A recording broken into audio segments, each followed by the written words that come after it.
സുഹൃത്തുക്കളെ നമസ്കാരം. ട്രേഡേഴ്സ് അരീനയുടെ പുതിയൊരു വീഡിയോയിലേക്ക് ഏവർക്കും സ്വാഗതം. നിങ്ങളോടൊപ്പം ഞാൻ റഷീദ് തായ്ലാർ. ഇവിടെ ലോസ് റിക്കവറിയുടെ വീഡിയോസ് പോസ്റ്റ് ചെയ്യുന്നതിനിടയിൽ ഒത്തിരി പേര് ചോദിച്ചിരുന്നു, ഒരു എൻട്രി എങ്ങനെയാണ് പ്ലാൻ ചെയ്യുക, അല്ലെങ്കിൽ ഒരു എൻട്രി എടുക്കുന്നതിൻ്റെ ഒരു സ്ട്രാറ്റജി പറഞ്ഞു തരാമോ എന്നുള്ളത്. അപ്പോൾ ഇവിടെ നമ്മൾ ശ്രദ്ധിക്കേണ്ട ഒരു പ്രധാനപ്പെട്ട കാര്യം എന്താണെന്ന് പറഞ്ഞു കഴിഞ്ഞാൽ, ട്രഡീഷണൽ മെത്തേഡുകൾ അല്ലെങ്കിൽ പബ്ലിക്ലി അവൈലബിൾ ആയിട്ടുള്ള റെഡിമെയ്ഡ് സ്ട്രാറ്റജികൾ, എൻട്രി പോയിന്റുകൾ എല്ലാം തന്നെ ഇൻസ്റ്റിറ്റ്യൂഷൻസിനും അല്ലെങ്കിൽ ബിഗ് പ്ലെയേഴ്സിന് അറിയുന്നതാണ്.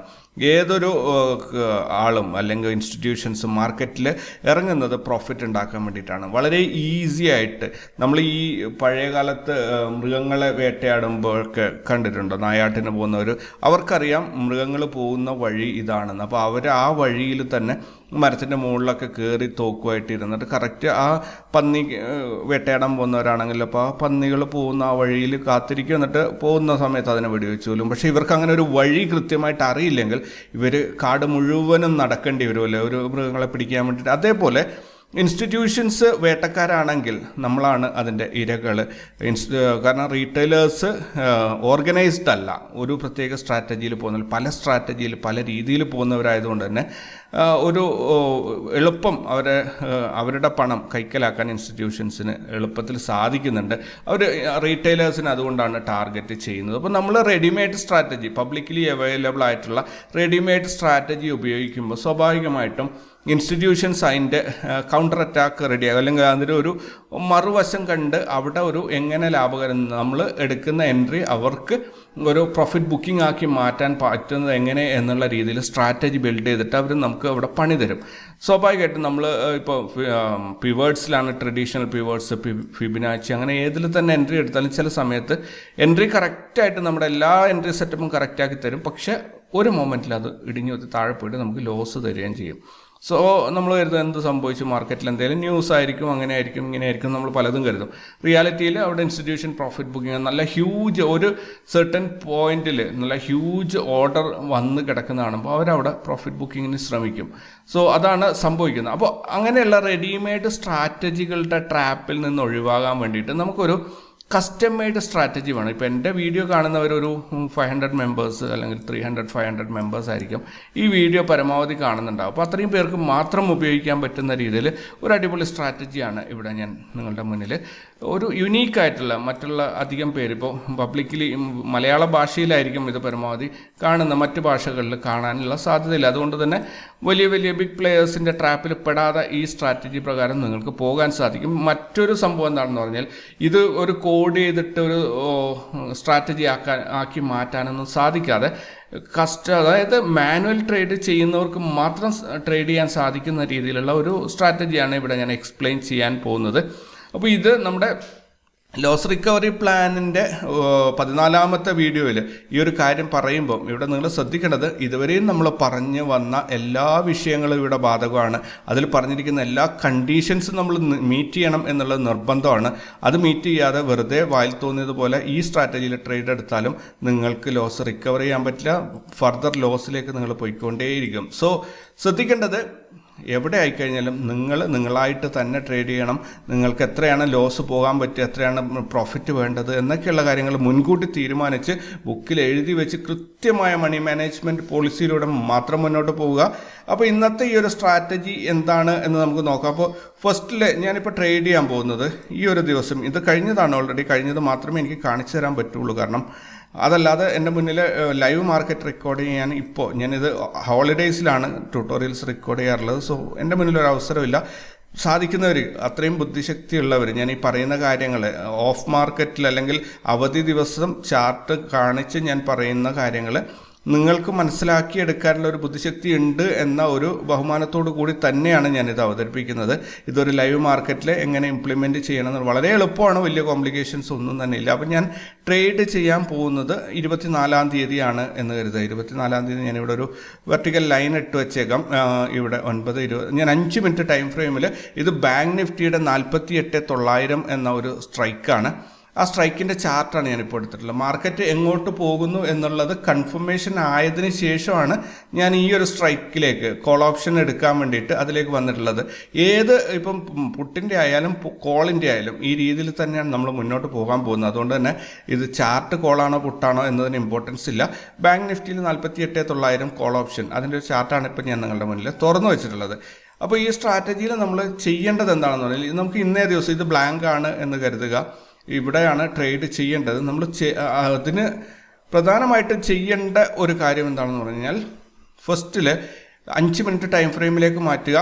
5 മിനിറ്റിലേക്ക് മാറ്റിയതിന് ശേഷം ഇതിൻ്റെ ഓരോ സ്വിങ് ഹൈയും ലോയും നിങ്ങൾ മാർക്ക് ചെയ്ത് വെക്കുക. എല്ലാം വളരെ അടുത്തുള്ള 50 പോയിന്റ് ഗ്യാപ്പിലൊന്നും ബാങ്ക് നിഫ്റ്റിയിൽ മാർക്ക് ചെയ്യണമെന്നില്ല. മീൻസ് 50 പോയിന്റ് ഇൻഡെക്സിൽ 50 പോയിന്റ് വരുന്ന രീതിയിലുള്ളതൊന്നും മാർക്ക് ചെയ്യണമെന്നില്ല. ഒരു സ്വിങ്ങിൻ്റെ ലോ കാണുമ്പോൾ അവിടെ ഒരു വരയിട്ട് വയ്ക്കുക, ഒരു സ്വിങ്ങിൻ്റെ ഹൈ കാണുമ്പോൾ അവിടെ ഒരു വരയിട്ട് വയ്ക്കുക. ഇവിടെ ഈ മാഗ്നറ്റിൻ്റെ ചിഹ്നം കണ്ടോ, ഇതൊന്ന് ഓൺ ചെയ്യുകയാണെങ്കിൽ കറക്റ്റ് ആ പീക്കിൽ പോയിട്ട് നമുക്ക് ലൈൻസ് ഇങ്ങനെ ക്ലിക്ക് ചെയ്യാൻ പറ്റും. സോ ഞാൻ വീണ്ടും പറയുന്നു, കമ്പ്യൂട്ടറിൽ ട്രേഡ് ചെയ്യുന്നവർക്കാണ് എപ്പോഴും ഈസി ആയിട്ട് ഇത്തരം കാര്യങ്ങൾ ചെയ്യാൻ പറ്റുക. അപ്പോൾ പരമാവധി കമ്പ്യൂട്ടറിലേക്ക് സ്വിച്ച് ചെയ്യാൻ നോക്കുക, കമ്പ്യൂട്ടർ ഉപയോഗിച്ച് ട്രേഡ് ചെയ്യാൻ ശ്രമിക്കുക, ട്രേഡിംഗ് അല്ലെങ്കിൽ ചാർട്ട് അനാലിസിസ് ചെയ്യാൻ ശ്രമിക്കുക. ഞാനിപ്പോൾ ചെയ്യുന്ന പരിപാടി എന്താണ് നിങ്ങൾ കണ്ടില്ലേ, പ്രീവിയസ് ഡേയ്സിൽ വന്ന ഹൈയും ലോയും ഓരോ 5 മിനിറ്റിലെ സ്വിങ് ഹൈ. അപ്പോൾ നിങ്ങൾ കണ്ടില്ലേ, ഞാൻ മുൻപിട്ട വര ഇപ്പോൾ എത്ര കൃത്യമായിട്ട് അവിടെ റെസ്പെക്ട് ചെയ്യുന്നുണ്ടെന്നുള്ളത്. സോ അങ്ങനെയുള്ള സ്വിങ്ങിൻ്റെ ഹൈയും ലോയും ഇവിടെ ഞാൻ ഇവിടെ ഒരു ഇതും വരച്ചിട്ടേക്കാം. ചിത്രത്തിൽ അത് വരക്കണമെന്നില്ല, വളരെ ചെറിയൊരു സോണാണ് എങ്കിലും നമ്മൾ വരച്ചിട്ടു. ഇവിടെ ഇപ്പോൾ ഒരു സ്വിങ് ലോ വന്നിട്ടുണ്ട്, നമുക്ക് ഇതും വരച്ചിട്ടേക്കാം. അങ്ങനെ ഓരോ ഭാഗത്തും ഓരോ 5 മിനിറ്റിൻ്റെ ടൈം ഫ്രെയിമിൽ വരുന്ന സ്വിങ് ഹൈ ലോകൾ വരച്ചിടുക. ഒരുപാട് ലൈൻസ് ഒന്നും വേണമെന്നില്ല, നമുക്ക് അത്യാവശ്യം വേണ്ടത്രയും വരച്ചിടുക. ഇനിയിപ്പോൾ ഫുള്ള് ആ ഒരു ഇതിപ്പോൾ ഞാൻ മന്ത്ലി ചാർട്ടാണ് എടുത്തിട്ടുള്ളത് കേട്ടോ, മന്ത്ലി ഓപ്ഷൻ്റെ ചാർട്ടാണ് ഞാൻ ഇവിടെ എടുത്തിട്ടുള്ളത്. സോ നിങ്ങൾ എടുക്കുമ്പോഴും ആ രീതിയിലേക്ക് തന്നെ ശ്രദ്ധിക്കുക. ഞാൻ ഇത് എക്സ്പ്ലെയിൻ ചെയ്യാൻ വേണ്ടിയിട്ടാണ് ഞാൻ ഇത്രയും കുറേ ദിവസത്തെ ഹൈയും ലോയും കിട്ടാൻ വേണ്ടിയിട്ടാണ് ഞാൻ ഇങ്ങനെ ഒരു സ്ട്രൈക്ക് എടുത്തത്, മന്ത്ലി ചാർട്ട് എടുത്തത്. അല്ലെങ്കിൽ വീക്ക്ലി ചാർട്ടായാലും കുഴപ്പമൊന്നുമില്ല, അത് ഓപ്പൺ ചെയ്ത ദിവസം മുതൽ ഇങ്ങോട്ടുള്ളത് ഇതേപോലെ ഓരോ സ്വിങ്ങിൻ്റെ ഹൈയും ലോയും മാർക്ക് ചെയ്യുക, ഓരോ സ്വിങ്ങിൻ്റെയും. സോ അതങ്ങനെ മാർക്ക് ചെയ്ത് പോവുക. ഇപ്പോൾ ഏകദേശം ഒത്തിരി ദിവസത്തെ ആയിട്ടുണ്ടല്ലേ, നമുക്ക് എന്തായാലും ഒന്ന് റിവ്യൂ ചെയ്ത് നോക്കാം അടുത്ത ഈ ഒരു ദിവസം ട്രേഡ് എങ്ങനെയാണ് കിട്ടുക എന്നുള്ളത്. ഇത് ഓൾറെഡി ഇന്നലെ അവസാനിച്ചതാണ് എങ്കിൽ കൂടി നമുക്ക് ഇവിടെ ഇതും കൂടെ മാർക്ക് ചെയ്തിട്ട് അവിടത്തേക്ക് പോകാം. ഫർദർ ഒരു പീക്ക് പ്രൈസ് വന്നിരിക്കുന്നത് ഇവിടെ 1180 രൂപയാണ്. അപ്പോൾ അത് മാർക്ക് ചെയ്തു, അതിനേക്കാളും പീക്ക് വന്നിട്ടുണ്ട്. അപ്പോൾ അതും കൂടി ഒന്ന് ഹൈ മാർക്ക് ചെയ്തേക്കാം. ഓക്കെ, അപ്പോൾ നമുക്ക് ഏകദേശം കിട്ടിയിട്ടുണ്ട്. സ്വിങ് ഹൈ ലോസ് എല്ലാം കിട്ടിയിട്ടുണ്ട്, വളരെ അക്യുറേറ്റ് ആയിട്ട് കിട്ടിയിട്ടുണ്ട്. ഇവിടെയൊക്കെ താഴോട്ടാ പോയിട്ടില്ല, ഇതൊക്കെ നമ്മൾ മാർക്ക് ചെയ്തതാണ്. Then okay, that's it. അപ്പോൾ നമുക്ക് വീണ്ടും ആ ഒരു ദിവസത്തെ ട്രേഡിങ്ങിലേക്ക് പോകാം. ഇവിടെയാണ് നമ്മൾ ട്രേഡ് ചെയ്യാൻ പോകുന്നത്, ഈ ഒരു സോണിൽ. സോ ഇപ്പോൾ നമ്മുടെ കയ്യിൽ മുഴുവൻ ലെവൽസ് കിട്ടിയിട്ടുണ്ട്, ലെവൽസ് എല്ലാം വന്നു. അപ്പോൾ ഇതിനകത്ത് ഒരു കണ്ടീഷൻ ഉള്ളത്, മോർണിംഗ് ഓപ്പണിംഗ് ക്യാൻഡിൽ നിങ്ങൾ വിട്ടേക്കണം. അത് വൊളാറ്റൈൽ ക്യാൻഡിലാണ്, അവിടെ ഹൈ വൊളാറ്റൈലായിരിക്കും. മാർക്കറ്റ് താഴോട്ട് മുകളിലോട്ട് എങ്ങോട്ടൊക്കെ പോകും എന്നുള്ളത് ഒരു രീതിയിലും നിങ്ങൾക്ക് തിരിച്ചറിയാൻ പറ്റില്ല. സോ ഒരു 2 ലെവൽസിൻ്റെ ഇടയിൽ വെച്ചിട്ട് ഇതിനകത്ത് എൻട്രിയും പാടില്ല. ഓക്കെ, 2 ലെവൽസിൻ്റെ ഇടയിൽ ഇപ്പോൾ ഈ ഒരു പോർഷനിൽ വരികയാണെങ്കിൽ ഇവിടെ വെച്ചിട്ട് നമുക്ക് എൻട്രി പാടില്ല. നമുക്കൊരു ക്രോസിങ്, ഏതെങ്കിലും ഒരു ലെവലിനെ ക്രോസ് ചെയ്ത് കിട്ടണം, എങ്കിൽ മാത്രമേ നമ്മളവിടെ എൻട്രി എടുക്കാൻ പാടുള്ളൂ. അപ്പോൾ ഫസ്റ്റ് ക്യാൻഡിൽ ഒഴിവാക്കണം എന്ന് പറഞ്ഞാൽ 9.4 ക്യാൻഡിൽ അത് പോയി, അതില്ല. നെക്സ്റ്റ് ക്യാൻഡിൽ നമുക്ക് എൻട്രി എടുക്കണമെങ്കിൽ അതൊരു മിഡിലാണുള്ളത്, അവിടെ ഒരു റെഫറൻസ് നമുക്ക് കിട്ടില്ല. സോ ഇവിടെ വെയിറ്റ് ചെയ്ത് നിന്നിട്ട് ഫസ്റ്റ് നമുക്കൊരു ക്രോസിങ് കിട്ടിയത് ഈ ഒരു ലെവലിലാണ്. ഒരു ഹൈ അവിടെ ജസ്റ്റ് ടച്ച് ചെയ്തു, മാർക്കറ്റ് റിജക്ഷനായി. അപ്പോൾ ഈ സ്ട്രാറ്റജിയുടെ ഇത് കോൾ ഓപ്ഷനാണ് എടുക്കുന്നത്, സ്ട്രൈക്കിൻ്റെ ചാർട്ടാണ്. സോ പ്രൈസ് മുകളിലോട്ട് പോകുന്ന രീതിയിൽ തന്നെ നമ്മൾ എൻട്രി എടുത്തിരിക്കണം. അങ്ങനെ വരുമ്പോൾ ഈ ഒരു ക്യാൻഡിൽ, ഇതിന് നമ്മൾ സിഗ്നൽ ക്യാൻഡിൽ എന്നാണ് പറയുക. ഇതുവരെയുള്ള എൻ്റെ വീഡിയോസ് കണ്ടവർക്ക് മനസ്സിലായിട്ടുണ്ടാവും. ഇതിവിടെ ഒന്ന് ക്രോസ് ചെയ്തിട്ട് ഒരു സിഗ്നൽ തന്നിട്ടുണ്ട് മുകളിലോട്ട് പോയേക്കാം എന്നുള്ളത്. അടുത്ത ക്യാൻഡിൽ ഈ ഹൈ കട്ട് ചെയ്യുമ്പോഴാണ് നമ്മൾ എൻട്രി എടുക്കുന്നത്. ഈ ഒരു പ്രൈസ് കട്ട് ചെയ്ത് നെക്സ്റ്റ് ക്യാൻഡിൽ ഫോം ചെയ്ത് ഇങ്ങനെ വന്ന് ആ പ്രൈസിൻ്റെ മുകളിലോട്ട് പോകുമ്പോൾ നമ്മൾ എൻട്രി എടുക്കും. ഇത് ഒട്ടുമിക്ക ആൾക്കാരും ചോദിക്കുന്ന ഒരു കാര്യമാണ്, എന്തിനാണ് ഇങ്ങനെ ഹൈ കട്ട് ചെയ്യാൻ കാത്തിരിക്കുന്നത്? അത് നമുക്ക് ഡയറക്ഷൻ്റെ ഒരു കൺഫർമേഷൻ കിട്ടാൻ വേണ്ടിയിട്ടാണ്. മാർക്കറ്റ് അങ്ങോട്ട് തന്നെയാണ് പോകുന്നത് എന്ന് ഉറപ്പിക്കാൻ വേണ്ടിയാണ് നമ്മൾ പ്രീവിയസ് ക്യാൻഡിലിൻ്റെ ഹൈ കട്ട് ചെയ്യാൻ നിൽക്കുന്നത്. പ്രീവിയസ് ക്യാൻഡിലിൻ്റെ അല്ല, സിഗ്നൽ ക്യാൻഡിലിൻ്റെ ഹൈ. സിഗ്നൽ ക്യാൻഡിൽ എന്ന് പറഞ്ഞാൽ ഇനീഷ്യൽ സ്റ്റേജിൽ നമുക്കൊരു ക്രോസിങ് കാണിച്ചു തരുന്നതിനെയാണ് നമ്മൾ സിഗ്നൽ ക്യാൻഡിൽ എന്ന് പറയുന്നത്. അതിനുശേഷം വരുന്ന ആ കണ്ടിന്യൂഷനിൽ സിഗ്നൽ ക്യാൻഡിലിൻ്റെ ഹൈ കട്ട് ചെയ്ത് പ്രൈസ് ആക്ഷൻ കയറുമ്പോഴാണ് നമുക്ക് എൻട്രി വരിക. അപ്പോൾ അങ്ങനെയാണെങ്കിൽ ഇതിൻ്റെ ഹൈ വന്നിരിക്കുന്നത് 469 രൂപയാണ്. 469 രൂപയുടെ മുകളിലേക്ക് പ്രൈസ് കയറുമ്പോഴാണ് നമുക്ക് എൻട്രി പോസിബിൾ ആകും. പക്ഷേ ഇവിടെ എന്ത് സംഭവിച്ചു, മാർക്കറ്റ് അവിടെ നിന്ന് ടച്ച് ചെയ്ത് റിജക്ഷൻ വന്നു. റിജക്ഷൻ വരുമ്പോൾ നമുക്കറിയാം താഴോട്ട് പോയാൽ സപ്പോർട്ട് ലൈൻ എന്ന് പറയുന്നത് ഈ ഒരു ലൈനാണല്ലേ. അവിടെ വന്നു, മാർക്കറ്റ് അവിടെ കറക്റ്റായിട്ട് അവിടത്തേക്ക് ഇറങ്ങി വന്നിട്ട് ദെൻ ഇവിടുന്ന് സപ്പോർട്ട് താഴോട്ട് ഒരു സിഗ്നൽ നമുക്ക് ഇവിടെ കിട്ടി. ഈ ഒരു ഫസ്റ്റ് ക്യാൻഡലിൻ്റെ ഒരു സിഗ്നൽ അവിടെ തന്നിട്ടുണ്ട്. സെക്കൻഡ് ക്യാൻഡിൽ വന്നപ്പോൾ അത് കട്ട് ചെയ്തില്ല, അതിനേക്കാൾ മുകളിലാണ്. തേർഡ് ക്യാൻഡിൽ വന്നപ്പോൾ കൃത്യമായിട്ട് നമുക്ക് ഇവിടെ ഒരു എൻട്രി പോസിബിൾ ആയിട്ടുണ്ട് ഇതിലേക്ക്. പക്ഷേ ഇത് ബെയറിഷ് മോഡിലല്ലേ, ഇവിടെ നമ്മൾ എങ്ങനെ എൻട്രി എടുക്കുക? സെൽ പൊസിഷൻ ആണെങ്കിൽ നമുക്ക് എടുക്കാൻ പറ്റും, പക്ഷേ ബൈ പൊസിഷൻ ഇവിടെ എടുക്കാൻ പറ്റില്ല. സോ മാർക്കറ്റ് മുകളിലോട്ട് തന്നെ പോകണം. അപ്പോൾ മാർക്കറ്റ് മുകളിലോട്ട് പോകാൻ വേണ്ടിയിട്ട് കാത്തിരിക്കുക. നെക്സ്റ്റ് നമ്മളങ്ങനെ കാത്തിരുന്നു. മാർക്കറ്റ് ഈ പ്രൈസ് ഇറങ്ങി വരുമ്പോൾ നമുക്കൊന്നും ചെയ്യാനില്ല. സോ എന്താ നെക്സ്റ്റ് സംഭവിക്കേണ്ടത്? ഇവിടെ ഒരു ക്യാൻഡിൽ വന്നിട്ട് ഇതിന് ക്രോസിങ് തന്നിട്ടുണ്ട്, ഒരു ഗ്രീൻ ക്യാൻഡിൽ. അപ്പോൾ നമ്മൾ അവിടെ ഹൈ മാർക്ക് ചെയ്ത് വെച്ചു. ഹൈ മാർക്ക് ചെയ്തിട്ട് നെക്സ്റ്റ് വന്ന ക്യാൻഡിൽ കണ്ടോ, പ്രൈസ് അവിടെ നിന്ന് സ്ട്രൈറ്റ് ഒന്ന് മുകളിലോട്ട് ഒരു ഫ്ലാഗ് ചെയ്തിട്ട് തിരിച്ച് അതുപോലെ ഇറങ്ങി വന്നു. സ്വാഭാവികമായിട്ടും അവിടെ ഒരു സ്റ്റോപ്പ് ലോസ് കിട്ടാനുള്ള എല്ലാ സാധ്യതകളും ഉണ്ട്. സ്റ്റോപ്പ് ലോസ് അടിച്ച് പോയി, നമുക്ക് ഫസ്റ്റ് ട്രേഡ് ലോസായി. നെക്സ്റ്റ് നമ്മൾ താഴോട്ട് വീണ്ടും വന്നു. താഴോട്ട് വന്നിട്ട് നമുക്ക് കാര്യമൊന്നുമില്ല. മുകളിലോട്ട് കയറുമ്പോൾ വീണ്ടും ഇവിടെ ഒരു സിഗ്നൽ നമുക്ക് തന്നു. ഒരു ട്രേഡ് നമ്മുടെ ലോസാണ്. സെക്കൻഡ് ട്രേഡ് ഇവിടെ വന്നിട്ട് ഇവിടെ സിഗ്നൽ നെക്സ്റ്റ് ക്യാൻഡിൽ അതിൻ്റെ ഹൈ കട്ട് ചെയ്യുമ്പോൾ അവിടെ നിന്ന് നമുക്ക് 356 രൂപയിൽ എൻട്രി കിട്ടി. അതെവിടെ വരെ പോയി?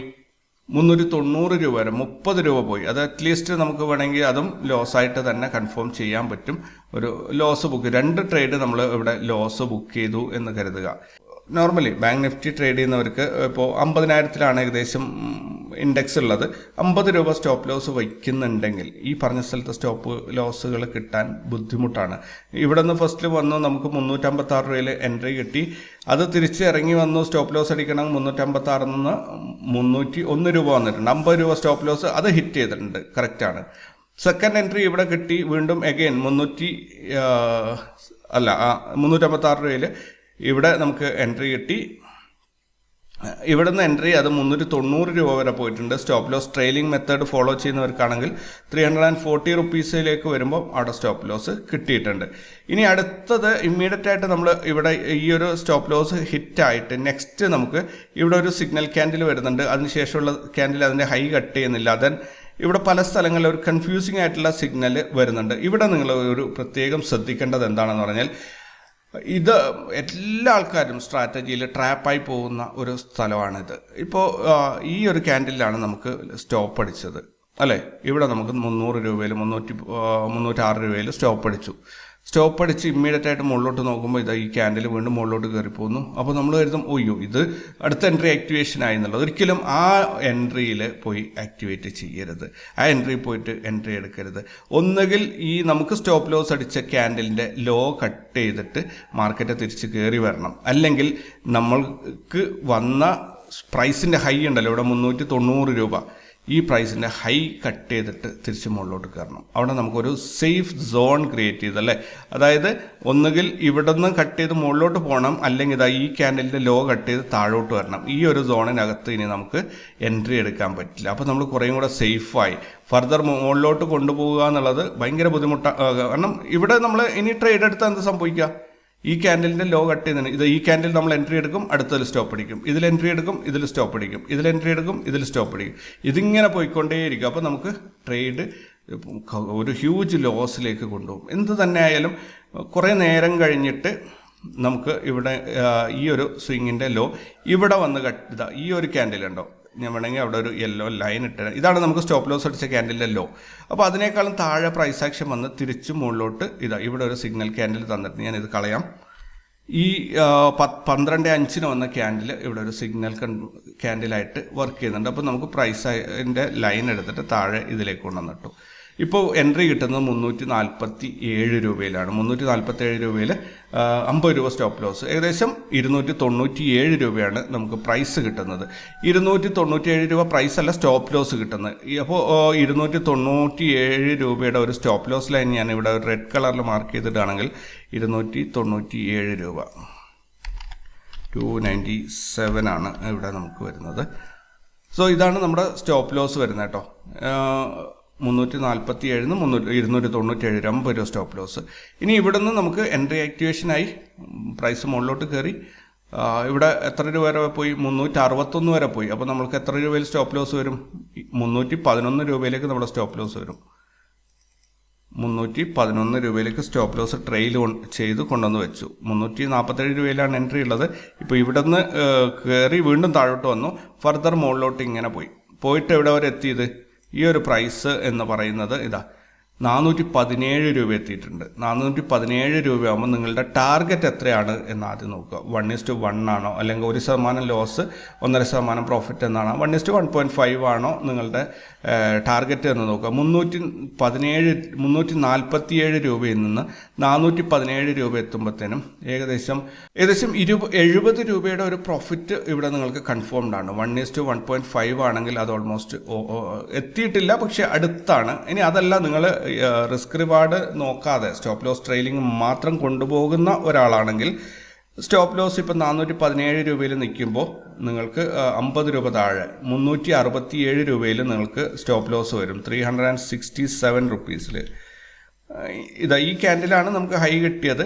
അവിടെ നിന്ന് മാർക്കറ്റ് നേരെ താഴോട്ട് ഇറങ്ങുന്നത് നമുക്ക് സ്റ്റോപ്പ് ലോസ് അടിച്ചിട്ടുണ്ട്. 347 രൂപയിൽ എൻട്രിയും 367 രൂപയിൽ എക്സിറ്റുമാണ് കിട്ടിയത്. കൃത്യമായിട്ടും നമുക്ക് ഒരു 20 രൂപയുടെ പ്രോഫിറ്റ് അവിടെ കിട്ടിയിട്ടുണ്ട്. ഇവിടെ മറ്റൊരു കാര്യം ശ്രദ്ധിക്കേണ്ട, ഇനി എൻട്രി എടുക്കുമ്പോൾ നമുക്ക് ഒന്നുകിൽ ഈ ടോപ്പിലുള്ള ഈ പീക്ക്, ഈ പ്രൈസ് കട്ട് ചെയ്യണം, അല്ലെങ്കിൽ ഇപ്പോൾ സ്റ്റോപ്പ് ലോസ് അടിച്ച ക്യാൻഡലിൻ്റെ ലോ കട്ട് ചെയ്യണം. ഈ ഒരു റേഞ്ചിൽ നമുക്ക് ഇനി എൻട്രി എടുക്കാൻ സാധിക്കില്ല. സോ എന്താണ് നെക്സ്റ്റ് മാർഗം എന്ന് പറഞ്ഞു കഴിഞ്ഞാൽ, നമ്മൾ മുന്നോട്ട് കടന്നു വരുമ്പോൾ ഇവിടെ ഒരു എൻട്രി ആക്ടിവേഷൻ ആവുന്നത്, അതായത് സിഗ്നൽ ക്യാൻഡലിൻ്റെ ഹൈ വന്നിരിക്കുന്നത് പ്രീവിയസ് സ്വിങ്ങിൻ്റെ ഹൈയിലാണ്. അത് രണ്ടും സെയിമായി വന്ന സ്ഥിതിക്ക് നമുക്ക് ഇവിടെ വെച്ചിട്ട് എൻട്രി പ്ലാൻ ചെയ്യാം, അല്ലെങ്കിൽ ഫർദർ മുകളിലോട്ട് അടുത്ത ഒരു ലെവലിലേക്ക് മാർക്കറ്റ് കയറി പോകുമ്പോൾ അവിടെ വെച്ചിട്ട് എൻട്രി പ്ലാൻ ചെയ്യാം. ഇനി അതല്ല, നിങ്ങൾക്ക് ബെയറിഷ് മോഡിൽ എൻട്രി എടുക്കണം എന്നുണ്ടെങ്കിൽ ഈ ഇടയിൽ വെച്ചിട്ട് നമ്മൾ എടുക്കുന്നില്ല. ഇവിടുന്ന് ഈ താഴെ നമ്മുടെ എൻട്രി പോയിന്റിൻ്റെ അല്ലെങ്കിൽ നേരത്തെ സ്റ്റോപ്പ് ലോസ് അടിച്ച ക്യാൻഡലിൻ്റെ ലോ കട്ട് ചെയ്യുമ്പോൾ മാത്രമേ പ്ലാൻ ചെയ്തത്. എന്തിനാ ഇങ്ങനെ ഒരു സോൺ, നമ്മളൊരു ട്രേഡിംഗ് റേഞ്ച് ഫിക്സ് ചെയ്യുന്നത് എന്ന് ചോദിച്ചു കഴിഞ്ഞാൽ, നമുക്ക് നമ്പർ ഓഫ് ട്രേഡ്സിൻ്റെ എണ്ണം കുറയേണ്ടതുണ്ട്. കാരണം നമ്പർ ഓഫ് ട്രേഡ്സ് കൂടും തോറും ലോസിനാണ് സാധ്യത. ഓപ്ഷൻ ബൈങ്ങിൽ 66% നഷ്ടസാധ്യതയാണ്, 33% വിജയസാധ്യതയുള്ളത്. അപ്പോൾ പരമാവധി നമ്മൾ ട്രേഡ് ഒഴിവാക്കാനാണ് ഇവിടെ ശ്രമിക്കേണ്ടത്. അപ്പോൾ ഈ ഒരു സോണിനകത്ത് എവിടെയാണോ നമ്മൾക്ക് സ്റ്റോപ്പ് ലോസ് അടിച്ചത്, ആ ക്യാൻഡലിൻ്റെ ഹൈ അല്ലെങ്കിൽ ലോ കട്ട് ചെയ്യുന്നത് വരെയും നമുക്ക് ഫർദർ നെക്സ്റ്റ് ട്രേഡിൽ ആ സോണിൽ എൻ്റർ ചെയ്യാൻ പാടില്ല. ക്ലിയർ ആണോ? ഇത് നിങ്ങൾക്ക് ഇതിനകത്ത് എന്ത് സംശയങ്ങളുണ്ടെങ്കിലും ചോദിക്കണം. ഇതിൻ്റെ താഴെ ഒന്ന് കമൻ്റ് ഇട്ടാൽ മതി, ഞാനതിന് മറുപടി പറഞ്ഞുതരാം. ഒന്നുകൂടെ നോക്കുക, എവിടെയൊക്കെ സ്വിങ് ഹൈ ലോ വന്നിട്ടുണ്ടോ 5 മിനിറ്റിൽ അതൊക്കെ മാർക്ക് ചെയ്തിടുക. ഇത് ചിലപ്പം നിങ്ങൾക്ക് മറ്റൊരു ചലഞ്ച് വരുന്നത്, ഓരോ ഓപ്ഷൻ്റെ പ്രീമിയം ഇന്നായിരിക്കും ചിലപ്പോൾ സ്റ്റാർട്ട് ചെയ്യുന്നത്. മന്ത്ലി ഓപ്ഷൻ ആവട്ടെ, വീക്ക്ലി ആവട്ടെ, ഇന്നായിരിക്കും സ്റ്റാർട്ട് ചെയ്യുന്നത്. അങ്ങനെയാണെങ്കിൽ നിങ്ങൾക്ക് അവിടെ ലെവൽസ് കിട്ടാൻ വേണ്ടിയിട്ട് ഭയങ്കര ബുദ്ധിമുട്ടായിരിക്കും അല്ലേ. അത് കാരണം ഇന്നലെ ഒരു ദിവസം മാത്രമേ ഉള്ളൂ. ഒരു ഓപ്ഷൻ സ്റ്റാർട്ട് ചെയ്യുമ്പോൾ അവിടെ ലിക്വിഡിറ്റി കുറവായതുകൊണ്ട് തന്നെ ടിക്ക് മൂവ്മെൻറ്റ് ഹെവി ആയിരിക്കും. ഇതിൻ്റെ തുടക്കത്തിലേക്ക് പോയാൽ ഒരു പക്ഷേ നിങ്ങൾക്ക് കാണാൻ സാധിക്കും. അത് ഒരു മൂവ്മെൻ്റ് ആയിരിക്കില്ല, പ്രോപ്പർ മൂവ്മെൻ്റ് ആയിരിക്കില്ല ഉണ്ടാവുക. ഭയങ്കരമായിട്ട് ജമ്പ് ചെയ്ത പ്രൈസ് ആയിരിക്കും കാണാൻ പറ്റുക. ഇത് കണ്ടില്ലേ, ഇതിവിടെ ഒരു ചാർട്ട് ഓപ്പൺ ചെയ്യുന്ന സമയത്ത് അല്ലെങ്കിൽ ഒരു ഓപ്ഷൻ ഓപ്പൺ ചെയ്യുമ്പോൾ അതിൻ്റെ ഒരു പ്രൈസ് പോയ പോക്കുണ്ട്. ഇത് ഇടയിൽ എവിടെയും സ്റ്റോപ്പില്ല, താഴെ നിന്ന് നേരെ മുകളിലോട്ട് ചാടി ഇങ്ങനെയാണ് പോവുക. അപ്പോൾ ഇതിനകത്തൊക്കെ ലെവൽസ് കിട്ടുക എന്നുള്ളത് ഭയങ്കര ബുദ്ധിമുട്ടാണ്. അങ്ങനെ വരുമ്പം ഒരു കുറച്ച് നാൾ ഓടിയ ഓപ്ഷൻസ് അല്ലെങ്കിൽ ഓപ്പൺ ആയിട്ട് കുറച്ച് ദിവസം കഴിഞ്ഞതിന് ശേഷം അതിൻ്റെ ലെവൽസ് മാർക്ക് ചെയ്യണമെന്നുണ്ട്. ഇവിടെയൊക്കെ എത്തിയപ്പോൾ ഒരാഴ്ച കഴിഞ്ഞപ്പോൾ അതിനകത്ത് ലെവൽസ് കറക്റ്റ് ആവാൻ തുടങ്ങി. എന്നാൽ പോലും ഇവിടെ ലിക്വിഡിറ്റി കുറവാണ്. ലിക്വിഡിറ്റി കുറവുള്ള അല്ലെങ്കിൽ ഇങ്ങനെ പ്രൈസ് ജമ്പ് വരുന്ന അല്ലെങ്കിൽ ഈ ടിക്ക് മൂവ്മെൻറ്റ് വലിയത് വരുന്നതൊന്നും നിങ്ങൾ പോയി ട്രേഡ് ചെയ്യാൻ നിൽക്കരുത്. ഒരു ഓപ്ഷൻ സ്റ്റാർട്ട് ചെയ്തിട്ട് ഒരു 15 ദിവസമൊക്കെ കഴിയുമ്പോഴത്തേനും അതിന് അത്യാവശ്യം വോളിയം കയറാൻ തുടങ്ങും, അല്ലെങ്കിൽ ട്രേഡേഴ്സ് ആക്റ്റീവ് ആകാൻ തുടങ്ങും. ആ സമയത്താണ് നമ്മൾ ഈ രീതിയിൽ ഉപയോഗിക്കേണ്ടത്. ശ്രദ്ധിക്കേണ്ട കാര്യം, ഇത് ഇൻഡെക്സിലല്ല ചെയ്യേണ്ടത്, നിങ്ങളുടെ സ്ട്രൈക്കിലാണ് ചെയ്യേണ്ടത്. സ്ട്രൈക്കിൽ 5 മിനിറ്റിൻ്റെ സ്വിങ്ങിൽ എന്താ പറയുക, മന്ത്ലി ഓപ്ഷനാണ് പോകുന്നത്. നമുക്കൊരു ആദ്യത്തെ ഒരു 10 ട്രേഡിംഗ് ഡേയ്സ് കഴിഞ്ഞാൽ ഇതിനകത്ത് നല്ല രീതിയിൽ ഈ ലെവൽസ് നമുക്ക് കറക്റ്റായി വരച്ചെടുക്കാൻ സാധിക്കും. നമുക്ക് ട്രേഡ് ചെയ്യേണ്ട റേഞ്ചിൻ്റെ മുന്നോട്ട് ഒരാഴ്ച വരെയൊക്കെയുള്ള ലെവൽസ് മാർക്ക് ചെയ്താൽ മതി. എന്നിട്ട് ട്രേഡ് ചെയ്യാം. പിന്നെ ഇത് കുറേ ദിവസങ്ങൾ വേണമെങ്കിൽ ഈ ചാർട്ട് നമുക്ക് ഉപയോഗിക്കാനും പറ്റും. കാരണം ഒരേ റേഞ്ചിൽ ട്രേഡിങ് പോകുന്നുണ്ടെങ്കിൽ ഹൈ എവിടെ പോകും, ലോ എവിടെ പോകും എന്നുള്ളത് നമുക്ക് കൃത്യമായിട്ടൊരു ധാരണ കിട്ടും. ഇന്ന സ്ഥലത്ത് പോയാൽ കട്ട് ചെയ്താൽ അതിൻ്റെ മുകളിൽ നിന്ന് കട്ട് ചെയ്താൽ അതിൻ്റെ താഴോട്ട് എന്നുള്ളത് കൃത്യമായൊരു ധാരണ ഇത് തരികയും ചെയ്യും. ഇവിടെ എവിടെയൊക്കെ നിങ്ങൾ നോക്കിക്കോ, പ്രൈസ് പോയിരിക്കുന്ന ആ ഒരൊറ്റ ഒറ്റ രീതിയിലായിരിക്കും. ഓരോ ദിവസത്തെയും ലെവൽസിനനുസരിച്ചായിരിക്കും പിന്നീടുള്ള ദിവസങ്ങളിൽ അത് പോയിട്ടുള്ളത്. കാരണം ട്രേഡേഴ്സ് ആക്ട് ചെയ്യുന്നത് അല്ലെങ്കിൽ ഒരു പ്രൊഫഷണൽ ട്രേഡിൽ സിസ്റ്റം ഫോളോ ചെയ്യുന്നത് ഈ ഒരു മെത്തേഡാണ്. അതുകൊണ്ട് തന്നെ നിങ്ങൾക്ക് പിന്നീടുള്ള ദിവസങ്ങളിലും വളരെ ഈസി ആയിട്ട് ട്രേഡ് ചെയ്യാൻ സാധിക്കും. ഇവിടെ പിന്നെ ഒത്തിരി പേര് എന്നോട് വിളിച്ച് ചോദിക്കാറുണ്ട്, ചേട്ടാ ഈ ചാർട്ടിൽ എങ്ങനെയാണ് ടൈം ഡിക്ക് നമ്മൾ കണക്ക് കൂട്ടുക. ഒരു കാര്യം ഞാൻ പറയട്ടെ, ടൈം ഡിക്ക് അങ്ങനെ ഒരുപാട് കൺഫ്യൂസിങ് ക്വസ്റ്റ്യൻസ്, ഡെൽറ്റ എങ്ങനെയാണ് മൾട്ടിപ്ലൈ ചെയ്തെടുക്കുക, ഇങ്ങനെയൊക്കെയുള്ള ഒരു കുനുഷ്ട് ചോദ്യങ്ങൾ, ഞാൻ അതിനുള്ള ഒരു ക്ലാരിഫിക്കേഷൻ കൂടെ തന്നിട്ട് ഈ വീഡിയോ വൈൻഡപ്പ് ചെയ്യാം. അതായത് നിങ്ങൾ ടൈം ഡിക്ക്, ഡെൽറ്റ ഇതെല്ലാം കഴിഞ്ഞിട്ടുള്ള ഫൈനൽ പ്രൈസാണ് നിങ്ങളുടെ ചാർട്ട് ലിസ്റ്റ് അല്ലെങ്കിൽ വാച്ച് ലിസ്റ്റിൽ നിങ്ങൾ കാണുന്നത്. ഈ ചാർട്ടിൽ വരുന്ന പ്രൈസിനകത്ത് എല്ലാ കണ്ടൻറ്റും ഉൾപ്പെടുത്തിയിട്ട് ഫൈനലാണ് ഇത്. അതുകൊണ്ട് തന്നെ ഇതിനകത്ത് എത്ര ടൈം ഡിക്ക് എത്ര വരും എന്നൊക്കെ ഉള്ളത് പഠിക്കുന്ന സമയത്ത് നിങ്ങൾ അത് കണക്കൂട്ടി തന്നെ പഠിക്കണം. ഒരു സ്റ്റോക്ക് മൂവ് ചെയ്യുമ്പോൾ അല്ലെങ്കിൽ ഒരു ഓപ്ഷൻ മൂവ് ചെയ്യുമ്പോൾ അതിനകത്ത് ഇത്ര ടൈം പോകുമ്പോൾ ഇത്ര പ്രൈസ് പോകും എന്നൊക്കെയുള്ള അത് നിങ്ങൾക്ക് ഓപ്ഷൻ ചെയ്ത് നോക്കിക്കഴിഞ്ഞാൽ കിട്ടുകയും ചെയ്യും. പക്ഷേ ഒരു ചാർട്ട് അനലൈസ് ചെയ്ത് ഒരു പക്ക റിയൽ മണി ട്രേഡ് എടുക്കുന്ന ഒരാൾ ഇതിനെക്കുറിച്ചൊന്നും പറയിടാവാൻ പാടില്ല. അയാൾക്ക് ബോധ്യം ഉണ്ടാവണം ഇതെല്ലാം കഴിഞ്ഞിട്ടുള്ള പ്രൈസാണ് ഈ കിട്ടുന്നത്. ഇവിടെ നിന്ന് ടൈം ഡിക്ക് സംഭവിക്കുന്നുണ്ടെങ്കിൽ ഓക്കെ, അതൊരു ലോസിലേക്ക് പോകുന്നുണ്ടാവും. ടൈം ഡിക്ക് സംഭവിക്കുന്ന മനസ്സിലാക്കാൻ ഇൻഡെക്സ് ചാർട്ടും സ്ട്രൈക്കിൻ്റെ ചാർട്ടും നമ്മൾ കമ്പയർ ചെയ്താൽ മതി. അപ്പോൾ അവിടെ ടൈം ഡിക്ക് ആണോ അല്ല ഓപ്പോസിറ്റ് മൂവ്മെൻ്റ് ആണോ നടക്കുന്നതെന്നൊക്കെ കൃത്യമായിട്ട് അറിയാൻ പറ്റും. സോ ഇങ്ങനെയുള്ള ചെറിയ ഓപ്ഷൻസിൻ്റെ ഗ്രീക്സിൻ്റെ ബേസിൽ ഒരുപാട് കൺഫ്യൂഷൻസ് ട്രേഡ് ചെയ്യുമ്പോൾ നിങ്ങളുടെ മനസ്സിലുണ്ടാവരുത്. ട്രേഡ് ചെയ്യുമ്പോൾ ഉള്ളത് എനിക്കിതിൽ നിന്ന് പ്രോഫിറ്റ് എടുക്കണം, പ്രോഫിറ്റിലേക്ക് പോകുന്നില്ലെങ്കിൽ മിനിമം ലോസിൽ എക്സിറ്റ് ആവണം. ആ ഒറ്റ തീരുമാനത്തിലാണ് പോകണം. അല്ലാണ്ട് ഡ്രൈവിങ് പഠിക്കുമ്പോഴാണ് ഫസ്റ്റ് ഗിയർ എങ്ങോട്ടാണ് ഇടേണ്ടത്, അതിന് ക്ലച്ച് ചവിട്ടി ഫുൾ അമർത്തിയതിന് ശേഷം ഗിയർ ഇട്ടിട്ട് പതുക്കെ ക്ലച്ച് എടുക്കണം, ബ്രേക്ക് ചവിട്ടണം എന്നൊക്കെ നമ്മൾ ഡ്രൈവിങ് പഠിക്കുന്നതിന് മുമ്പേ പഠിച്ചു വെക്കും. അല്ലെങ്കിൽ ഡ്രൈവിങ് പഠിക്കുമ്പോഴാണ് അത് പഠിക്കാല്ലേ.